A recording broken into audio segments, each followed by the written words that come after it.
Good morning student. Twelfth accountancy में उसके बाद क्वेश्चन आता है, क्वेश्चन नंबर 13, जिसमें हमें एक पूरा इनकम एंड एक्सपेंडिचर अकाउंट बनाना पड़ेगा और पूरी बैलेंस शीट। देखिए ये लिखा है, following is the receipt and payment account of the star club for the year ended 31 March 2014। Star club का रिसिप्ट एंड पेमेंट अकाउंट दिया हुआ है, जिसमें देखिए डेबिट साइड लिखा है बैलेंस BD 1/4/2013 को 4,400, कैश बैलेंस है, subscription 46,100, interest 2,500, tournament fund 12,000, donation 6,000, donation for building 20,000 और रिसिप्ट फ्रॉम एडवर्टाइजमेंट 5200।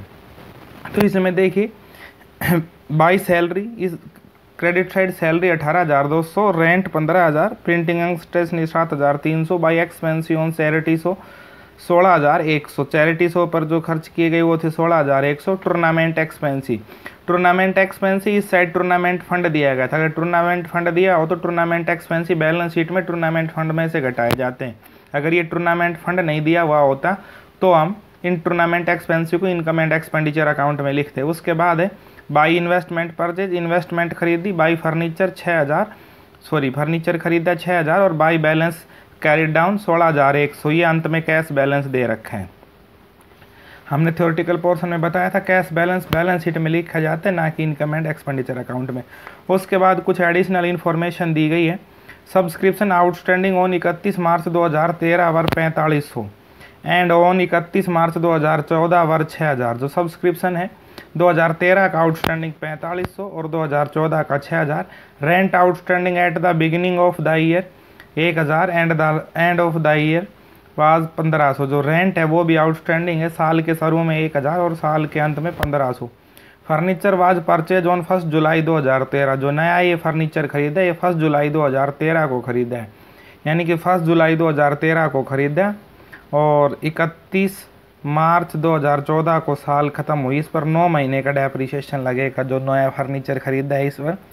उसके बाद है on 1 April 2013 the club head furniture रुपये 8,000। 1 अप्रैल 2013 के पास फर्म के पास 8,000 का फर्नीचर था एंड इन्वेस्टमेंट वैल्यूड रुपये 15,000 और इन्वेस्टमेंट थी 15,000 की। Prepare income and expenditure account for the year ended 31 March 2014 and the balance sheet as at that date after depreciating furniture by 10%। Furniture को 10% डेप्रिसिएट करने के बाद हमने एक बैलेंस शीट भी बनानी है।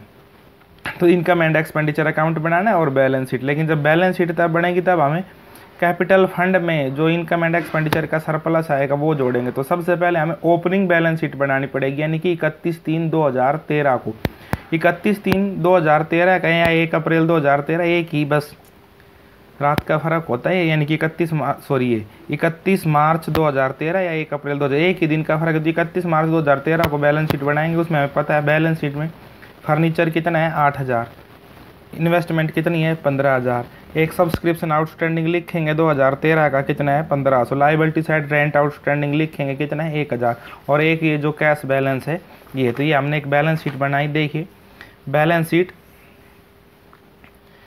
एज एट 31 मार्च 2013।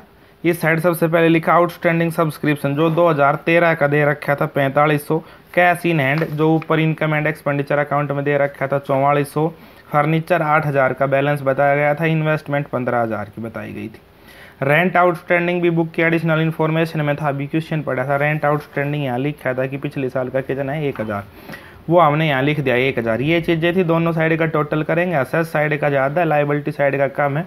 यहाँ लिख देंगे कैपिटल फंड 30,900 आ जाएगा, बैलेंसिंग फिगर लिख दिया कि जो दोनों का अंतर आया वो कैपिटल फंड आ गया। उसके बाद अब देखते हैं इनकम एंड एक्सपेंडिचर अकाउंट।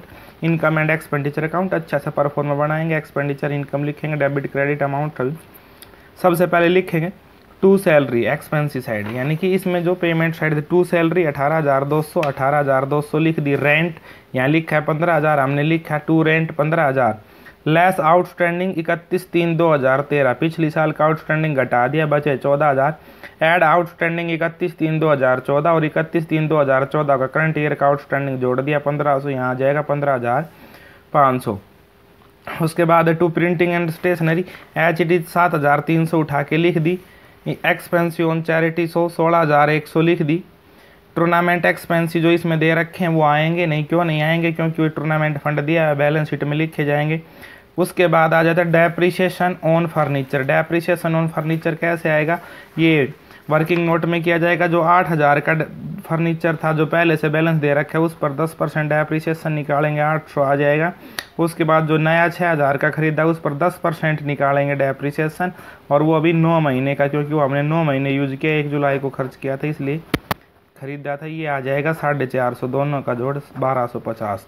1250 हमने डेप्रिसिएशन लिख दिया। क्रेडिट साइड में लिखेंगे बाई सब्सक्रिप्शन 46,100 इस बुक में दिया गया था, 46,100। उसमें लिखेंगे लेस आउटस्टैंडिंग 31/3/2014 13 4,500 घटा देंगे 41,600 में से 46,100 में से 4500 घटा देंगे, आ जाएगा 41,600। ऐड आउटस्टैंडिंग ऑन 31/3/2014 वो लिख देंगे 6,000, जोड़ के लिख देंगे 47,600। उसके बाद हमें इंटरेस्ट से जो इनकम हुई वो लिख देंगे। हमें इंटरेस्ट मिला था 2500, इंटरेस्ट लिख दिया। डोनेशन मिला 6,000, वो डोनेशन लिख देंगे। ये डोनेशन लिखा था, donation for building balance sheet में लिखा जाता है। और उसके बाद रिसिप्ट फ्रॉम एडवर्टाइजमेंट, और रिसिप्ट फ्रॉम एडवर्टाइजमेंट लिख दी 5200 रुपये।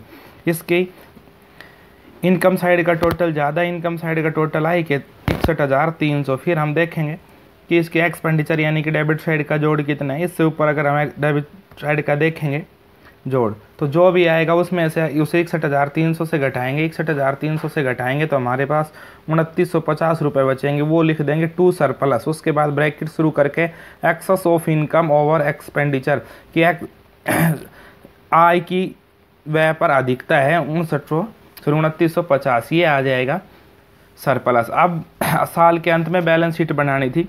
Balance sheet as at that date 31 March. Outstanding subscription जो 2014 का था 6,000। उसके बाद मैंने लिखा है कैश इन हैंड, जो closing balance receipt and payment account में लिखा था बाई बैलेंस कैड डाउन 16,100, वो लिख दिया 16,100। उसके बाद फर्नीचर 8,000 का पहले था, 6,000 का खरीदा, 14,000 हो गया, लेस डेप्रिसिएशन 12,500 करके 12,750। उसके बाद इन्वेस्टमेंट 15,000 की पहले थी, 10,000 की नहीं खरीदी, 25,000 आ जाएगी। और इस साइड का टोटल आ जाएगा 59,850।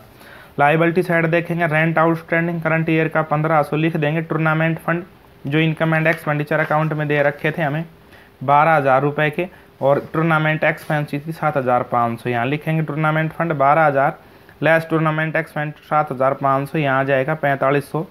Donation for building special donation मिला बिल्डिंग के लिए 20,000। कैपिटल फंड 30,900 पुरानी बैलेंस शीट से निकाला था हमने ऊपर, ये 30,900।